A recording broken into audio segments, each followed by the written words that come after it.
Breastfeeding is a learning process for you and your baby. Just when you think you have it all figured out, things can change again. You will continue learning and adjusting as baby grows, and that's perfectly normal. The information in this lesson will help you prepare for some of those early changes and challenges.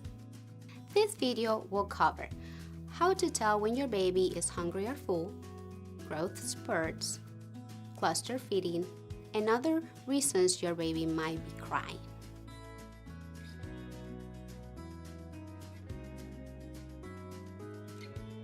As you get to know your baby, you will start to learn the sounds or movements they make when they're hungry. It is easiest to latch when the baby is in the early to moderate stages of hunger. Early signs that your baby is ready to feed include wiggling or moving while still asleep, waking up and seem to be more alert, looking around as if looking for you, licking and smacking lips and moving mouth more, bringing hands to mouth or sucking on anything near the mouth, rooting or turning the head back and forth looking for you, turning head when cheeks touch. When your baby is moderately hungry, they might start to move around more, become squirmy or wiggling, or start to fuss. Crying can also be a sign of hunger, but baby might not cry until they are very hungry. This can be a late sign that they are ready to feed. If baby is crying because of hunger, they might be too frustrated to latch onto the breast. Help baby calm down by placing them skin to skin on your chest. Once they're calm, try latching again. There are a variety of ways your baby might signal that they're done eating. Many babies will relax and let go of breast on their own when they're full. Others might start to push away and get frustrated or fuzzy after nursing well. Unclenching their fist can also be a sign that your baby is done eating.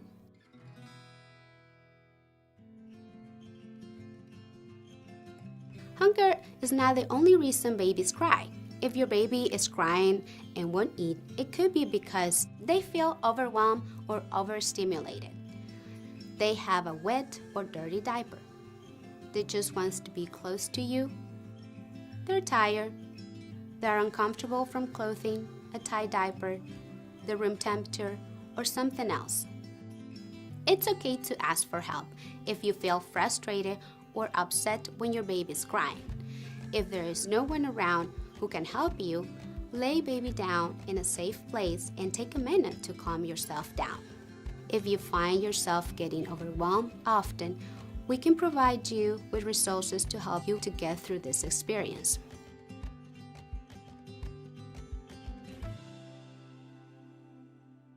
Your baby will have periods of faster growth and development, often called growth spurts. During a growth spurt, baby might be fuzzier than normal, sleep more, and want to nurse more often and or for longer. Growth spurts are common during the first 6 months of life and usually last 2 to 5 days. In order to make sure your body makes enough milk, it is a good idea to watch for baby's cues and feed on demand. Waiting until baby is done feeding on one breast until switching to the other will help baby to get more of the satisfying fatty milk, which can help them feel full for longer. Baby might or might not take the other breast after finishing the first breast. Other times, they might still be hungry after feeding from both breasts. If this happens, they can latch to the first breast again. The milk might flow more slowly than the first time, but it will still be there. It is normal for your nipples to be a little bit tender during growth spurts since baby is feeding more than usual. If you notice any damage, cracking, or bleeding, you might want to check with a lactation professional to prevent nipple damage. Keep baby's body close to you while nursing and make sure they get a deep latch. Laying back or on your side can help you stay comfortable when nursing more often and for longer amounts of time.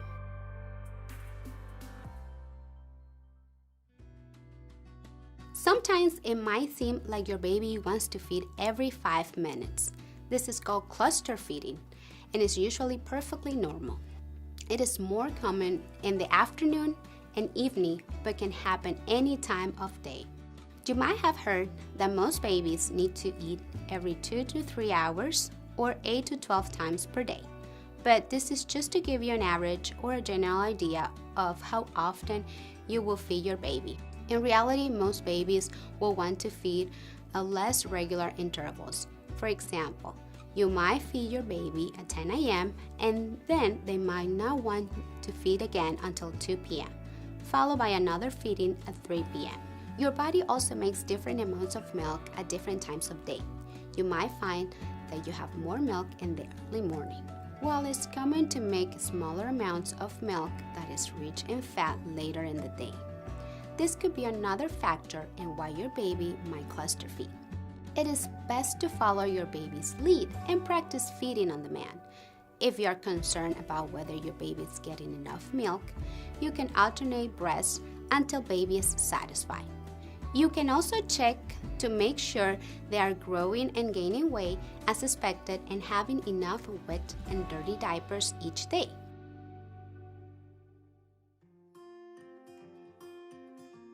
It is normal to feel overwhelmed at this stage of breastfeeding, when everything is new for you and your baby. Remember that it's okay if you don't have it all figured out yet. No one is expecting you to be perfect. Mothers and babies learn to breastfeed together, and it can take time for breastfeeding to become easy. Consider the following questions as you and your baby continue to learn together. What signs or cues does my baby give to let me know they are hungry or full? Which method seems to work best when I need to calm my baby down?